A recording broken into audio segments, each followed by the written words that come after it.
মিয়ানমারের বর্তমান রাখাইন রাজ্য, যা আগে আরাকান নামে পরিচিত ছিল, একসময় বাংলাদেশের চট্টগ্রাম ও পার্বত্য চট্টগ্রামের সঙ্গে একীভূত ভূখণ্ডের অংশ ছিল।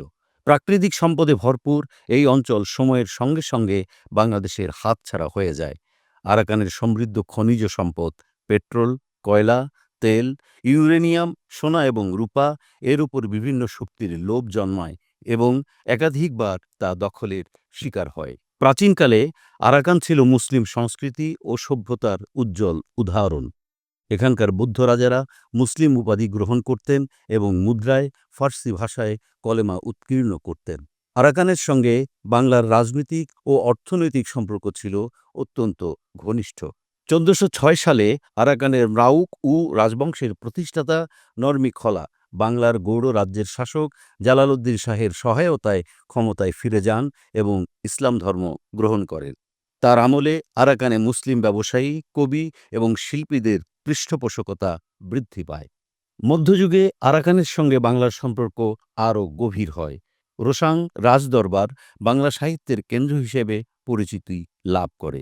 এই সময়ে মহাকবি আলাউল সহ অনেক বাঙালি কবি সাহিত্য রচনা করেন।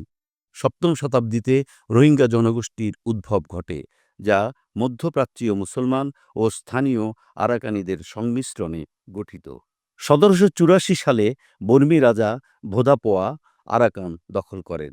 তার শাসনকালে আরাকানের জনগণ চরম নির্যাতনের শিকার হয়ে চট্টগ্রামের বিভিন্ন স্থানে আশ্রয় নেয়।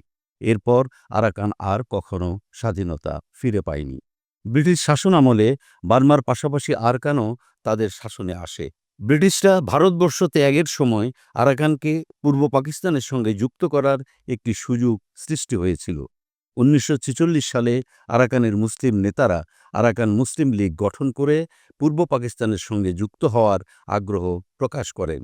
তবে পশ্চিম পাকিস্তানের নেতারা পূর্ব বাংলাকে এতটা শক্তিশালী দেখতে চাননি। বিশেষত মোহাম্মদ আলী জিন্নাহর অবহেলার কারণে আরাকান বাংলাদেশের সঙ্গে যুক্ত হওয়ার সম্ভাবনা নষ্ট হয়। এর ফলে আরাকান মিয়ানমারের অংশ হয়ে পড়ে।